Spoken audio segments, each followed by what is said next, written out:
এই ব্রিজটা ভাঙ্গা, এই ভাঙ্গার কারণে কোনো অবস্থাতে যাওয়া সম্ভব হয় না। কইছে বুড়া বুড়ির পরেই কইরা দেলবো, কিন্তু এখনো তারা কোনো কিছু করে না। খালের উপর ভাঙা সেতু মাঝের অংশ দেবে গেছে, মাটি সরে মূল অবকাঠামো থেকে আলাদা হয়ে গেছে সংযোগ সড়ক। 2015 সালে অর্থ বছরে নেত্রকোনার দুর্গাপুরের কাকইরগড়া ইউনিয়নের গোদারিয়া জয়নগর সড়কের গাওয়া খালের উপর 60 ফুট সেতু নির্মাণ করে ত্রাণ ও দুর্যোগ ব্যবস্থাপনা অধিদপ্তর। এলাকাবাসীর অভিযোগ, নির্মাণের 1 বছর পরে ভেঙে যায় সেতুটি। বর্তমানে সড়কটি দিয়ে যাতায়াতের চরম ভোগান্তি পোহাতে হয় তাদের। বিশেষ করে কোনো কিছু পরিবহন ও যান চলাচল প্রায় বন্ধ। আর বর্ষা মৌসুমে খাল পারাপারে একমাত্র ভরসা নৌকা।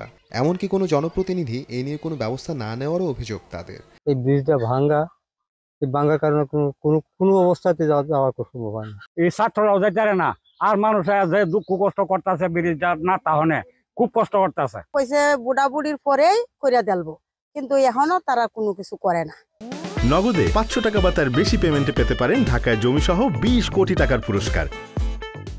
তবে উপজেলা প্রশাসনের দাবি, বন্যার কারণে 2020 সালে ভেঙে যায় সেতুটি। শিগগিরই নতুন সেতু নির্মাণের আশ্বাস সংশ্লিষ্ট কর্মকর্তার। ইতিমধ্যে প্রকল্প প্রস্তাবিত হয়েছে এবং অতি অল্প সময়ে এটা টেন্ডার হবে এবং অল্প সময়ে নির্মিত হলে মানুষের অনেক উপকারে আসবে, যাতে জয়নগর এবং গোদারিয়া যাওয়ার মানুষের জন্য অনেক প্রাণের দাবি।